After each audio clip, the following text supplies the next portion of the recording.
Salutations à toutes et à tous, nous sommes le vendredi 10 décembre, bienvenue pour l'ouverture de cette 10e case de notre calendrier de l'Avent. Et aujourd'hui, de nouveau, nous avons décidé de vous offrir une petite recette. Donc là encore, il s'agit d'une recette de chocolat chaud. Et après le Mexique la semaine dernière, cette fois-ci, place à la Colombie. Alors là encore, comme pour la dernière fois, il s'agit d'une recette simplifiée pour que vous puissiez la réaliser assez facilement chez vous. Bien évidemment, il y aura d'autres recettes au niveau du descriptif de la vidéo pour voir comment ça se fait de façon plus traditionnelle avec tout le matériel, etc. et les différents types de chocolat chaud colombiens qui peuvent exister. Mais il n'empêche que ça a une petite spécificité au niveau de sa dégustation et je vous propose d'aller découvrir ça tout de suite en cuisine. Donc voilà, là encore comme pour le chocolat chaud à la mexicaine, il s'agit d'une recette simplifiée pour que vous puissiez la faire depuis chez vous sans trop de soucis. Je vous mets à nouveau des liens en descriptif de la vidéo pour des recettes un peu plus élaborées et plus traditionnelles du chocolat chaud à la colombienne. Il vous faudra du lait, du cacao en poudre. Donc là encore, je le redis, vous pouvez très bien utiliser du chocolat noir en tablette que vous ferez fondre plutôt que du cacao en poudre, mais là c'est pour que ce soit plus simple. Vous aurez également besoin de cannelle, de muscade et comme pour le chocolat chaud à la mexicaine, éventuellement du piment de Cayenne. Ça reste optionnel, mais voilà, vous pouvez en utiliser. Hop, on va mélanger les ingrédients. On met le lait, le cacao en poudre, la cannelle, plus ou moins selon vos goûts, une pointe de muscade, et donc piment de Cayenne ou non, ça c'est vous qui voyez. Et on mélange bien l'ensemble avant d'aller y mettre sur le feu.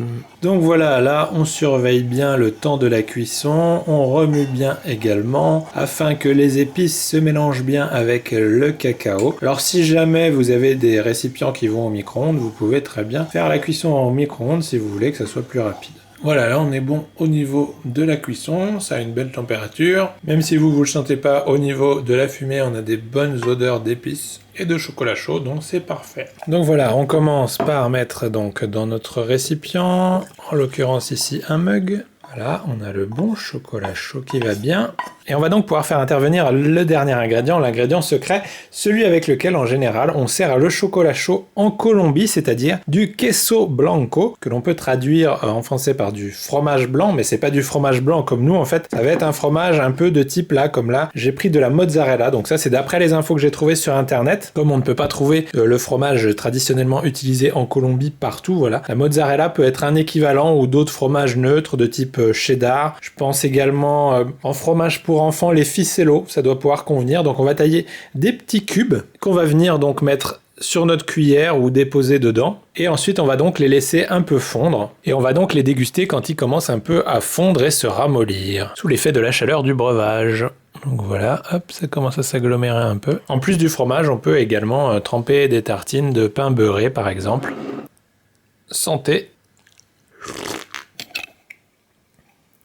Comme vous avez pu le constater, la spécificité du chocolat chaud colombien, c'est que généralement, il est accompagné d'un morceau de fromage. Bien évidemment, c'est du fromage qu'on trouve là-bas, mais il y a des équivalents, on est sur des fromages plutôt doux. De ce que j'ai pu trouver au niveau d'internet, souvent la mozzarella est un fromage assez ressemblant, et sinon ça va être du fromage de type cheddar, minster ou autre, qui est donc à couper en petits morceaux et à laisser fondre dans le chocolat chaud, ce qui bien évidemment bouscule nos habitudes, mais ce sont néanmoins des saveurs très intéressantes et ça apporte un petit plus à votre dégustation de chocolat chaud, donc idéal pour dépayser vos convives. D'ailleurs, si jamais vous cherchez sur le net, lors d'une émission de Pékin Express il y a quelques années, il me semble que c'était un duo de frères bourguignons, je crois, qui justement avait atterri en Colombie où ils avaient voulu leur faire découvrir ce chocolat chaud avec le fromage. Donc il y a une petite vidéo qui vous montre ce que ça peut vous donner. Je vous ai mis le lien dans le descriptif de la vidéo si vous voulez voir ce que ça donne. En tout cas voilà, j'espère que cette recette vous aura plu. Si jamais vous la réalisez, n'hésitez pas à nous faire partager vos impressions dessus. Et donc sur ces bonnes paroles, il ne me reste plus qu'à vous souhaiter une excellente journée et je vous dis à demain pour l'ouverture d'une nouvelle case de notre calendrier de l'Avent. Salut!